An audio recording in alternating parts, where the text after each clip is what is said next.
3, capítulo 9. O direito conferido pela redenção.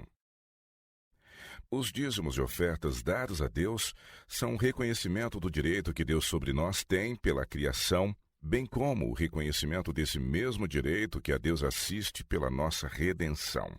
Pelo fato de todas as nossas capacidades provirem de Cristo, tais ofertas devem reverter de nós para Ele. Devem lembrar-nos sempre o direito que a Deus confere à nossa redenção, o maior de todos os direitos, e que inclui todos os demais. A compreensão do sacrifício feito por nós deve conservar-se viva em nossa mente e exercer sempre influência sobre nossos pensamentos e planos. Cristo é, com efeito, como alguém que está crucificado entre nós. Não sabeis que não sois de vós mesmos, porque fostes comprados por preço. 1 Coríntios 6, versos 19 e 20. Que preço elevadíssimo foi esse que Deus por nós pagou! Olhai para a cruz e para a vítima nela dependurada. Olhai para aquelas mãos traspassadas de cravos e para aqueles pés pregados no madeiro. Cristo levou em seu próprio corpo o nosso pecado. Aquele sofrimento, aquela agonia, representa o preço de nossa redenção. Do trono de Deus partiu a ordem: livra-os para que não desçam à perdição, porque achei uma propiciação. O reconhecimento do amor de Deus. Não sabeis que Ele nos amou e se deu a si mesmo por nós, para que em troca nos entregássemos a Ele? Porque não há de o amor de Cristo ser manifestado pelos que o recebem pela fé, do mesmo modo que o seu amor nos foi manifestado a nós por quem Ele morreu.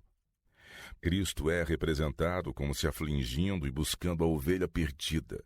Seu amor nos envolve e reconduz ao redil.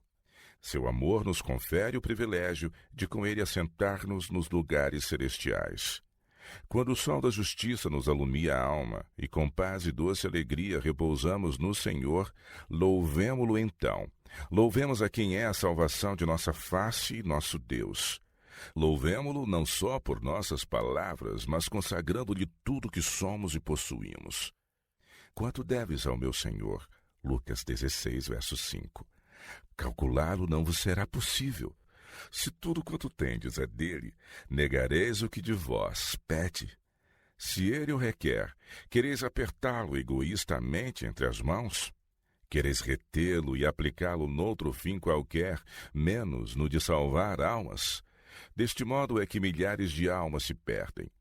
Como poderíamos melhor manifestar nossa apreciação do sacrifício de Deus, de sua grande dádiva ao mundo, do que fazendo doações e ofertas com louvor e ação de graças pelo grande amor com que nos amou e nos atrai para si? Olhando para o céu com espírito de súplica, apresentai-vos a Deus como seus servos, e com tudo quanto tendes como pertencendo-lhe, e dizei: tudo vem de ti, e da tua mão tu damos. 1 Crônicas, capítulo 29, verso 14. Contemplando a cruz do Calvário e o Filho do Deus infinito nela dependurado, considerando esse amor sem mácula e essa maravilhosa manifestação de sua graça, ansiosamente perguntai: Senhor, que queres que eu faça? Atos 9, verso 6. Ele o disse: ide por todo o mundo, pregai o evangelho a toda criatura. Marcos 16, verso 15. E quando no reino de Deus virdes almas que foram salvas pelos vossos dons e vosso trabalho, porventura não se rejubilará vosso coração pelo privilégio de haverdes podido realizar tal obra? Acerca dos apóstolos de Cristo está escrito: e eles, tendo partido, pregaram por todas as partes, cooperando com eles o Senhor e confirmando a palavra com os sinais que os seguiram. Marcos 16, verso 20. Ainda o universo de Deus espera por instrumentos humanos pelos quais a maré da graça celestial se possa derramar por todo o mundo. O mesmo poder que operou pelos apóstolos está pronto para assistir aos que se dispõem a fazer a obra de Deus. O inimigo empregará toda a astúcia de que é capaz, a fim de impedir que a luz resplandeça em lugares novos. Ele não quer que a verdade brilhe como tocha. Quererão os irmãos consentirem que seus planos de estorvar a obra logrem resultado? O tempo passa rapidamente. O tempo rapidamente está beirando a eternidade. Quererá alguém sonegar ainda ao Senhor aquilo que lhe pertence? Quererá alguém recusar-lhe aquilo que, conquanto possa ser dado sem mérito, não pode ser retido sem ruína? O Senhor nos deu a cada um a sua obra, e os santos anjos de Deus esperam que a façamos.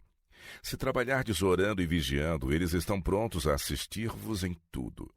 Quando a inteligência é iluminada do Espírito Santo, todas as inclinações cooperarão unidas na realização da divina vontade. Então o homem dará a Deus o que é seu, dizendo: todas as coisas nos vêm de ti, e daquilo que é teu liberalmente te oferecemos. Oxalá o Senhor perdoe ao seu povo por não haver feito isso. Irmãos e irmãs, esforcei-me por vos apresentar as coisas como são, mas a tentativa ficará sempre aquém da realidade. Quereis rejeitar a minha exortação? Não sou eu quem está apelando para vós, é o Senhor Jesus que deu sua vida pelo mundo. Eu somente cumpro a ordem de Deus. Quereis aproveitar a vossa oportunidade de honrar a causa de Deus, respeitar seus servos, por ele enviados para cumprirem sua vontade, guiando as almas para o céu?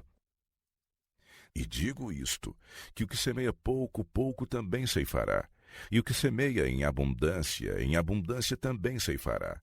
Cada um contribua segundo propôs no seu coração, não com tristeza ou por necessidade, porque Deus ama o que dá com alegria. E Deus é poderoso para tornar abundante em vós toda a graça, a fim de que, tendo sempre em tudo toda a suficiência, superabundeis em toda boa obra, conforme está escrito: espalhou, deu aos pobres, a sua justiça permanece para sempre. Ora, aquele que dá semente ao que semeia e pão para comer, também multiplicará a vossa sementeira e aumentará os frutos da vossa justiça, para que em tudo enriqueçais para toda a beneficência, a qual faz que por nós se deem graças a Deus. Porque a administração desse serviço não só supre as necessidades dos santos, mas também redunda em muitas graças que se dão a Deus, visto como na prova desta administração glorificam a Deus pela submissão que confessais quanto ao Evangelho de Cristo, e pela liberalidade de vossos dons para com eles e para com todos, e pela sua oração por vós, tendo de vós saudades, por causa da excelente graça de Deus que em vós há. Graças a Deus, pois, pelo seu dom inefável. 2 Coríntios, capítulo 9, versos de 6 a 15. Os que estão egoístamente retendo os seus recursos não deverão surpreender-se se a mão de Deus espalhar. O que deveria haver sido dedicado ao avançamento do trabalho e da causa de Deus, mas foi retido, poderá ser confiado a um filho imprudente e ele o poderá malbaratar. Um cavalo magnífico, o orgulho de um coração frívolo, pode ser encontrado morto na cavalariça. De quando em quando pode morrer uma vaca. Poderá ocorrer a perda de frutas ou outras culturas. O Senhor poderá espalhar os recursos que confiou aos seus mordomos, caso se recusem a usá-lo para a sua glória. Alguns, eu vi, poderão não sofrer nenhum desses prejuízos que lhes façam lembrar as negligências do dever, mas o seu caso poderá ser o mais desesperançado. Testemunhos Seletos, volume 3.